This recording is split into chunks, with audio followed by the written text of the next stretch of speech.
So hello everyone. आज हम एक फिजिक्स की प्रॉब्लम करने वाले हैं। इसका स्टेटमेंट कहता है Charlie is a first year student at a university studying integral calculus in mathematics. As an exercise, he has to determine the position of center of mass of a circular arc which has a radius of r and a homogeneous mass distribution. His younger sister Jenny only attends secondary school but is studying rotation in physics. She eagerly mm, watches the calculation of her brother, but as she has never heard about integral calculus, she does not understand much of it. The only clear thing to her was the problem itself. After thinking and calculating for a while, she calls out, I have got the result and I can determine the position of center of mass of a semicircle and also for any angle, any arc of the circle or any sector of it. So basically jenny ने without integration find किया centre of मास। पहले तो हम खुद भी देख लेते हैं कि विथ इंटीग्रेशन हम कैसे करते हैं। Okay, so basically with integration अगर हमें सेंटर ऑफ मास ढूंढना है एक सेमी सर्कुलर आर्क का, तो हम क्या कर सकते हैं कि जैसे कि मैंने इधर एक सेमी सर्कुलर आर्क बनाया, ठीक है। Just a second, yes, semi circular ring बनाई। तो बेसिकली सेंटर ऑफ मास का के लिए हमें ये फॉर्मूला मालूम होता है कि सेंटर ऑफ मास का y coordinate, y of centre of mass equal to integration x dm upon capital M, और x coordinate of centre of mass equal to, sorry ये छोटी सी मिस्टेक है, ये y हो गए थे, हाँ, और x कोऑर्डिनेट होगा integration x dx upon capital M। और इधर पता है रिंग में मजे की बात क्या है, हमें एक्स कोऑर्डिनेट के बारे में सोचने की जरूरत नहीं है। द रीजन इज कि बेसिकली सिमेट्रिसिटी के कारण हम खुद ही कह सकते हैं विदाउट कैलकुलेटिंग कि जो एक्स कोऑर्डिनेट होगा वो ये, अगर मैं ऐसे 0,0 कहूँ तो एक्स कोऑर्डिनेट 0 होगा, क्योंकि ये जो लाइन है वो देखो सिमेट्रिसिटी की लाइन हुई। और देखो basically mass distribution about centre of मास तो सिमेट्रिक होना चाहिए।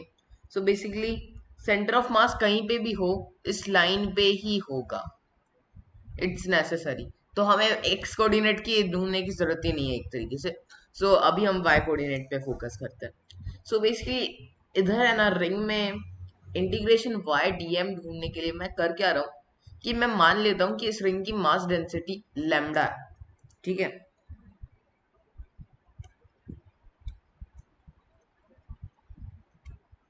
मास डेंसिटी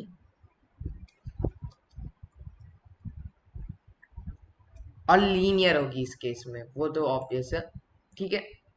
तो इधर से एक तो हमें ये मिलता है कि एक dm by D X is as is lambda, क्योंकि लीनियर मास डेंसिटी का मतलब ही यही होता है। एक तो ये इक्वेशन है हमारे पास, और दूसरा इंटीग्रेट करना है ना, तो हम इंटीग्रेट करने के लिए ये ट्रिक यूज कर रहे हैं कि हम यहाँ से y पे जा रहे हैं, ठीक है, यहाँ से थीटा पे जा रहे हैं और एक डी थीटा का छोटा सा मैंने आर्क लिया, डी थीटा का। तो बेसिकली इस केस में y कोऑर्डिनेट क्या होगा, अगर ये लेंथ l है तो ये l कोस थीटा हुई, ये l साइन थीटा हुई। तो y किसी भी एंगल थीटा पे जाके डी थीटा पे जाओ तो y l साइन थीटा के बराबर होगा। वहीं basically y l sine theta के बराबर है, तो और वहीं कैपिटल एम जो की टोटल मास है वो क्या होगा, lambda into 2r, sorry pi R. Okay, यही सारी इक्वेशन को ध्यान में रखते हुए अगर हम y और सेंटर ऑफ मास ढूंढे तो ये सिंप्लीफाई करूं मैं, y को मैंने पुट किया एल साइन थीटा, dm को मैंने लिख दिया लैम्बडा, और ये वैसे मैं dl के देता हूँ, इससे कंफ्यूजन नहीं हो, ताकि dm lambda dl upon integrate upon lambda pi R. तो बेसिकली लैम्बडा तो कैंसिल आउट हो गया। अब बेसिकली डीएल और थीटा में हम कैसे रिलेशन लाए, ये कंफ्यूजन हो रहा होगा। बेसिकली डीएल है क्या, ये लेंथ हुई डीएल, डीएल ये लेंथ है। तो इधर से हमें ये मिला कि जो डीएल लेंथ है वो किसके इक्वल होगी, डीएल किसके इक्वल होगा, आर डी थीटा। तो यही देखते हुए हम वाई सेंटर ऑफ मास में ये पुट करें तो अब तो बेसिकली सिर्फ सॉल्व ही करना है। और वैसे ये इंटीग्रेशन ये आर साइन थीटा ही।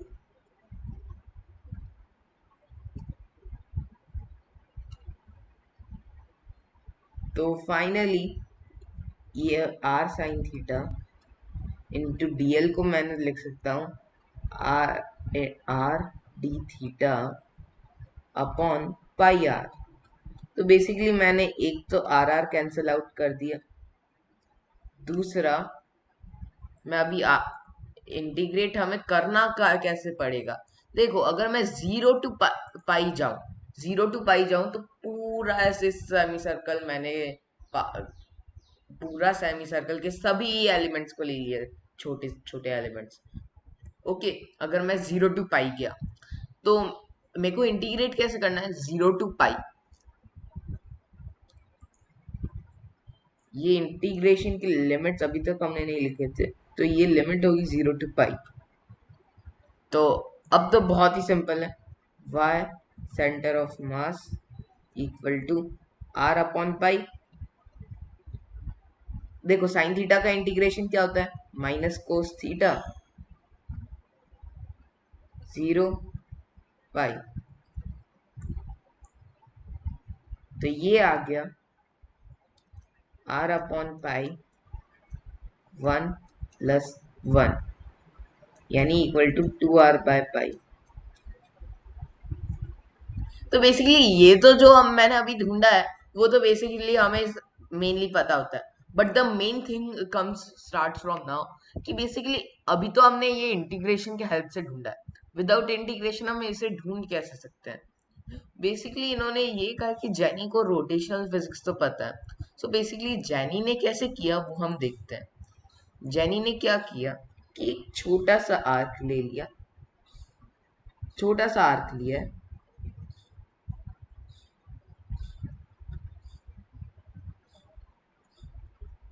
जो कि एंगल 2 अल्फा बना रहा है। ठीक है, ये छोटा सा आर्क एंगल 2 अल्फा बना रहा है, सेमी रेडियस आर है। हम क्या कर रहे हैं, एक्सिस परपेंडिकुलर के अबाउट, परपेंडिकुलर एक्सिस के अबाउट इसे ओमेगा से रोटेट किया मैंने। तो जैसे कि जब भी हम इस रिंग को रोटेट कर रहे हैं बेसिकली, तो क्या होगा, रिंग को रोटेट करने से टेंशन डेवलप होगा। टेंशन के फोर्सेस को मैं ऐसे दिखाऊं कि यहाँ पे इस डायरेक्शन में टी लग रहा है इस पॉइंट पे, और इस पॉइंट पे टी लग रहा है। तो नेट टेंशन किस डायरेक्शन में आ गया, इस डायरेक्शन में, और कितना आया 2t साइन अल्फा। तो basically 2t sine alpha net force है, और ये किसके बराबर होगा, देखो टोटल मास, मास के लिए क्या है, लैम्बडा मास डेंसिटी है, ये हमें पता है। तो मास क्या होगा इसका, लैम्बडा आर इंटू 2 अल्फा, ये मास है इसका। मास को मैं इसके एक्सेलरेशन से मल्टीप्लाई करूं, acceleration will be omega square R. और वैसे ये न्यूटन की इक्वेशन हम इस केस में यूज इसलिए कर पाए, द रीजन इज कि मैंने बहुत ही छोटा सा एलिमेंट लिया है, तो उस मास मैं इस इधर ही ले सकता हूँ सेंटर ऑफ मास को। अगर छोटा सा एलिमेंट नहीं होता तो मेरे को सेंटर ऑफ मास पे ये नेट फोर्स कंसिडर करना पड़ता, और नेट एक्सेलरेशन भी सेंटर ऑफ मास का लिखना पड़ता। बट करेंटली हम छोटे से आर्क के लिए वर्क कर रहे हैं, तो इट इज करेक्ट। तो बेसिकली इसे कैलकुलेट करने के लिए मैं क्या कर रहा हूँ, देखो एक 2 कैंसिल आउट हुआ, फिर दूसरा यहाँ पे से टेंशन आया, lambda omega square R square sine alpha upon alpha. देखो अल्फा हम बहुत ही छोटा माने तो साइन अल्फा अपन अल्फा की जो लिमिट है वो किसे टेंड करेगी, 1 को। तो इसे मैं डायरेक्ट यही लिख सकता हूँ कि टेंशन कितना होगा, lambda omega square R square. ये तो बेसिकली एक छोटे से के लिए देखा हमने। अगर अब मैं एक बड़ा सा आर्क ले लूं,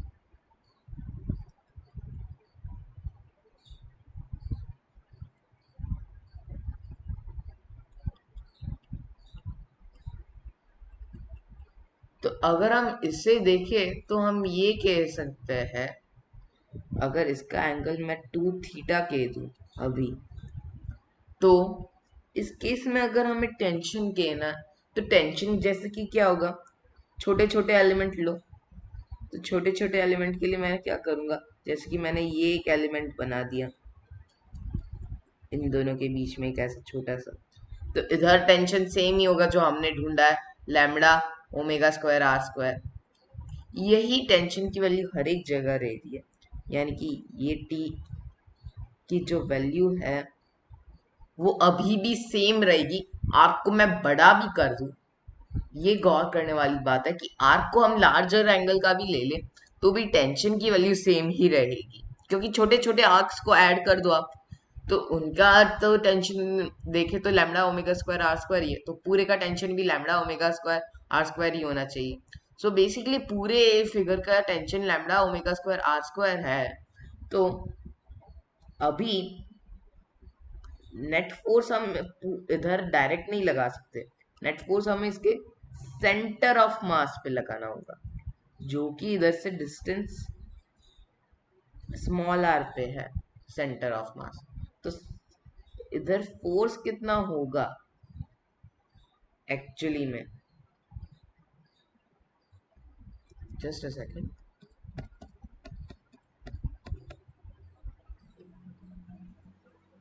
जैसे कि इधर मैं कैसे रिप्रेजेंट कर दूं, इधर हमने समझा कि नेट टेंशन तो सेम रहा, तो यहाँ पे टेंशन टी लगा, यहाँ पे टेंशन टी लगा, तो नेट फोर्स इस डायरेक्शन में लगा 2t साइन थीटा।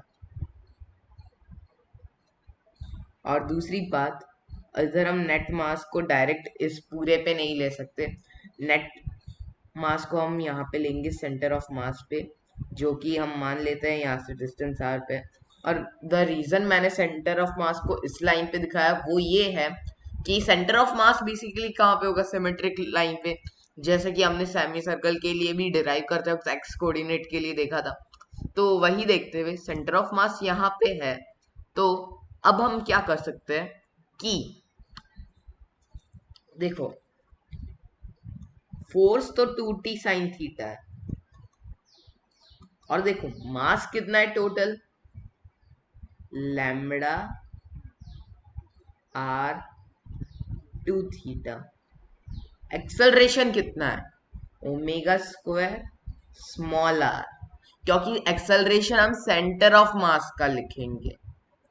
ओके, तो अब हम इसे सॉल्व करने चाहे तो टेंशन की वैल्यू क्या है, lambda omega square capital R square sine theta equal to lambda R 2 theta omega square small R. तो अब मैं क्या करता हूँ, कैंसिलिंग स्टार्ट कर देता हूँ। देखो ओमेगा स्क्वायर का टर्म कैंसिल आउट हो गया, लैम्बडा लैम्बडा कैलकुलेट हो कैंसिल हो गया, sorry, two two cancel out हो गया, तो और ये आर की पावर और आर कैंसिल आउट हो गया, तो यहाँ से आया R is equal to capital R sine theta upon theta. अब अगर हमें इसे चेक करना कि ये जो हमने ढूंढा है क्या ये हमने करेक्ट भी ढूंढा है, तो इधर जस्ट चेक करने के लिए हम क्या कर देते हैं, theta equal to pi by two put करो। देखो sine theta sine pi by two क्या हुआ 1, फिर divided by pi by two, तो कितना आया 2r/पाई। और पहले हमने इंटीग्रेशन से कैलकुलेट किया था वो भी 2r/पाई है, और ये एक स्टैंडर्ड रिजल्ट है, सबको मालूम भी होगा। सो बेसिकली ये 2r/पाई के लिए आया, 2r/पाई आया, करेक्ट है। और अगर हम जनरल के लिए एक्चुअली में भी प्रूव करने की ट्राई करें सेंटर ऑफ मास, तो यही आता है इन जनरल किसी भी एंगल टू थीटा को सबटेंड करने वाले आर्क के लिए। ओके, सो बेसिकली हमने मेनली जो जैनी थी उसका ये जो प्रूफ है वो बहुत ही एक्स्ट्रा ऑर्डिनरी है। इसका रीजन ये है कि मेनली हमने विदाउट इंटीग्रेशन सॉल्व कर रहा है इससे, और जस्ट थ्रू रोटेशन के कंसेप्ट और न्यूटन्स लॉ के थ्रू हमने कैलकुलेट किया। आई होप आपको ये सोल्यूशन मजेदार लगा होगा। Okay, bye everyone.